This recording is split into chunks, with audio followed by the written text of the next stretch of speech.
wala ka pa rin pinagpat. Kalaki! Taga naman, bawal kayo dyan! Bitawan! Ang susunod na programa ay rated PG. Ito ay nangangailangan ng patnubay at gabay ng magulang para sa mga batang manunood.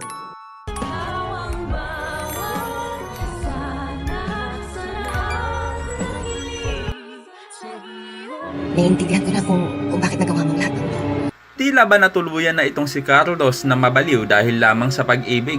Pero dahil lamang ba sa pag-ibig? O baka naman gusto niya lang matakasan ang kanyang krimeng ginawa? Hindi na nga matutuloy ang paglabas ng bansa nila Carlos at Lynette dahil nga itong si Lynette ay nabuko na ang kanyang asawa. Yun nga lang, kasalukuyang bihag ni Carlos si Lynette at nagtatago nga sila sa lahat ng mga nakakakilala sa kanila. Kawawa naman talaga itong si Lynette dahil katatapos nga lang nitong ma-hostage ni Lotus ay hostage na naman. Ano to? Only hostage? Pero wag ka, makakaisip ng paraan itong si Lynette upang kalagan siya ng kanyang asawa. Dahil maiisipan ni Lynette na mas maganda siguro kung uutuin niya si Carlos at magkunwari siyang nauunawaan niya ang ginawa ni Carlos dito kay Irene. At naiintindihan din umano ni Lynette ang pinagdadaanan ni Carlos ngayon. At kunwari nga ay tatanggapin ni Lynette ang inabot sa kanyang sandwich nitong si Carlos. Pero ang totoo nito ay hindi ang tinapay ang gusto niya talagang makuha, kundi ang pinaglalagyan nito na plato. At ito'y bigla-biglaan na lamang na ipupukpok ni Lynette sa ulo ni Carlos. Aba-aba, sabi nga ng mga viewers sa live kanina,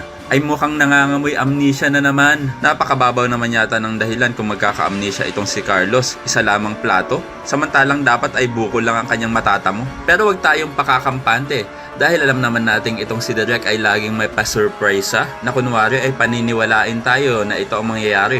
Pero hindi naman pala. Anyway, sa pangalawang pagkakataon nga ay tatakasan ni Lynette ang kanyang asawa. Sana naman ay hindi na siya mapigilan pa ni Carlos at tuluyan na nga siyang makapagsumbong sa mga otoridad. Kaya naman kung isa ka rin sa mga umaasang maligtas si Lynette sa kamay ni Carlos ay pakilike ang video na ito and don't forget to subscribe.